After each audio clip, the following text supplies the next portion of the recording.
He's had a massive stroke. Boy, that escalated quickly. I mean, that really got out of hand fast. Welcome back everyone, or welcome everyone. Hello there. Thank you so much for tuning in for this video. I wanted to start off by saying that since I started this channel just a little over a month ago now, I've always been breaking down the episodes for the highlights and the larger moments and giving you an insight to how the episode played out. But I've been recently informed, both personally and through YouTube, that this can feel a bit all over the place at times, and whilst it absolutely adds context to my thoughts later on, it's not something that people tend to be sticking around for right now. So, this week, I wanted to just jump straight into my thoughts with the assumption that you're clicking on this video because you want to compare your own with mine, and that you've watched this week's episode of Andor already. So if you have, and you're tuning into this video because you want to know what I think, then definitely let me know what you think down below. And once this episode is done, let me know, did you prefer this style of talking about the episodes pretty much? I'm very curious to know, and I want to make sure that the engagement is there and to keep you guys interested. It's a bold strategy, Cotton. Let's see if it pays off for him. This week, we're looking at episode 9 of Andor titled Nobody's Listening. I'm certain there's some hidden symbolism in there somewhere, but after last week's attempts at the floor is lava, I actually waited with a little bit of anticipation to see if this week we'd be receiving an interpretation of Squid Games. But unfortunately we were not treated to such an idea. We instead received a cold dose of reality that I don't recall seeing presented in such a profound manner from a galaxy far, far away before. There's always an undercurrent of maturity to death in Star Wars, but it almost feels heroic in the way that it generally transpires. I went on record last week to say that the episode felt rather hurried, like those involved realised that during production, shit, we've still got a third of a season to fill out, and so far all we've done is world building and lots of talking.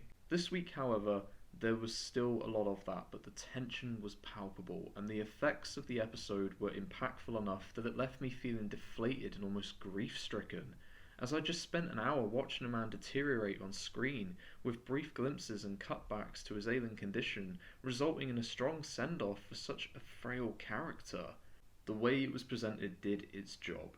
The credit has to go to Christopher Fairbank, however, whose portrayal of Yulaf delivered such an intense moment as you were drawn in with every cutback and almost counting the minutes down yourself to his eventual demise. It only went to heighten the tension as you feared for the rest of the crew that were around him and what might happen should something go wrong.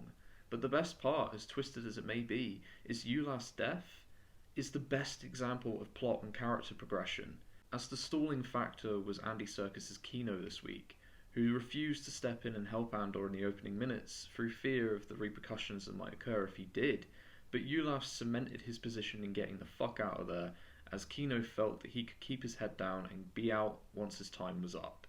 But after hearing that an entire floor of prisoners were killed because one got out, it switched his allegiances and now he's Team Freedom.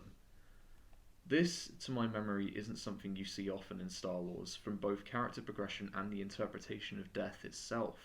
As I mentioned before, this wasn't intended to be a heroic passing, like say with Vader or Kanan or even Andor. Those characters were celebrated in their final moments, but Yulaf was just another man who succumbed to the grueling conditions that he was put in, and sadly this is as real as you can get. This was far more striking and unsettling to me, and far bigger than any big battle or send-off that you tend to witness in a lot of shows, because it just happened.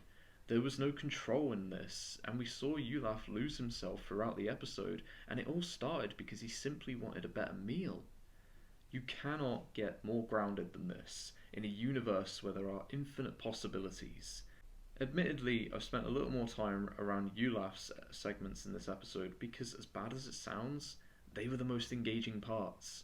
There was another factor to this that I did particularly enjoy, but if I have to offer up thoughts regarding the Cyril and Mon Mothma stories, it goes as such. The Cyril side of things just do not interest me. Now, they seem to be giving him somewhat of a love interest, or an obsession, shall we say, with Miro, but honestly, setting those two up together just doesn't interest me anymore, because Miro isn't a particularly fascinating character for me either. I can see their motivations and I can understand what the show is trying to do with them and where they sit in all of this, but I just don't care. Mon Mothma has never been a character of interest for me either, and honestly, I'm curious as to what a lot of people see in her. There's nothing against Genevieve O'Reilly here, as she's a decent enough actress, but the material they've given her just feels meh. The daughter is entitled and annoying as fuck, and really I'll be glad when that side of the story is done. But I'm kind of suspecting there's a surprise to come with the daughter. Maybe she's an out-and-out Imperial, or maybe she's actually a rebel in disguise herself, but because of the hatred she has for her mother, they never spend enough time with each other to realise. The discovery of Val being Mon Mothma's cousin was certainly an intriguing move, but whatever. I guess it adds stakes ultimately for Mon Mothma, as she's certainly around by the time of episode 6. The one thing I'll round this episode off with, though, is the other part that I did enjoy, and this is the portion of the episode that centred around Bix. It introduced a new form of torture that for the Empire is quite new, and I don't believe was ever referenced or witnessed in the OT or Rebels. But the contraption itself isn't the fucked up part, it's how they came about creating it. Now, the mention of the destruction of a species within the galaxy that resisted the Empire is bad enough, but to then weaponize their screams to inflict further pain and torture on the galaxy is certainly in the Empire's wheelhouse, and in a few short sentences made me despise them far more than an army of stormtroopers shooting down a city. This, for me, is how you utilise dialogue, by giving the right lines to an actor that in this case was particularly creepy, and allow them to deliver the words with a visceral tone behind them, and if they can make it unsettling, even better. This week's episode provided some insights into the Empire's manipulative tactics, oppressive prowess, and disturbing techniques in information retrieval. It gave us a cold understanding of how death can be enforced without needing to pull the trigger. Oppression is the greatest tool that the Empire has, not the stormtroopers. And seeing the shift in civilians, and in this case Kino, is where it truly hits home. You witnessed a man that believed he could get out of his sentence if he just put his head down and did his job. And unfortunately, playing witness to someone that he knew for even a small amount of time, being taken by such a cruel and unnecessary fashion, changed his beliefs, and that is how storytelling should work. All in all, I really enjoyed this episode. At the core of it, it's absolutely running the formula that's been established with Andor since the beginning.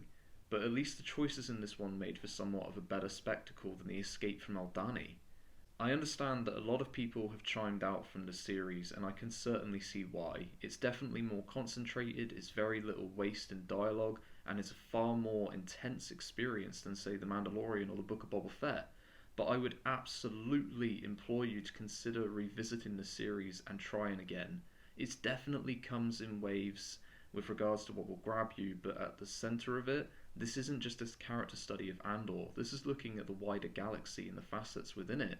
Seeing how the Imperial regime is affecting the wider universe, for me at least, is a fascinating aspect, and not something that I feel could be incorporated as effectively into something like the Bad Batch.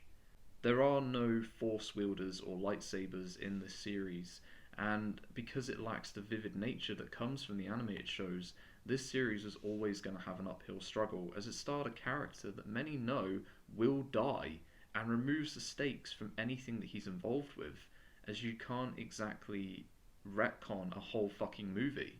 I'm still going to be here though, reviewing the final 3 episodes of the series, and I hope that you'll be there too. Do consider subscribing, leave a like on this video, and drop a comment down below. How did you feel about this week's episode, and how has the series been as a whole so far for you? Until next time though, that's going to do it everybody. Take care, and may the Force be with you.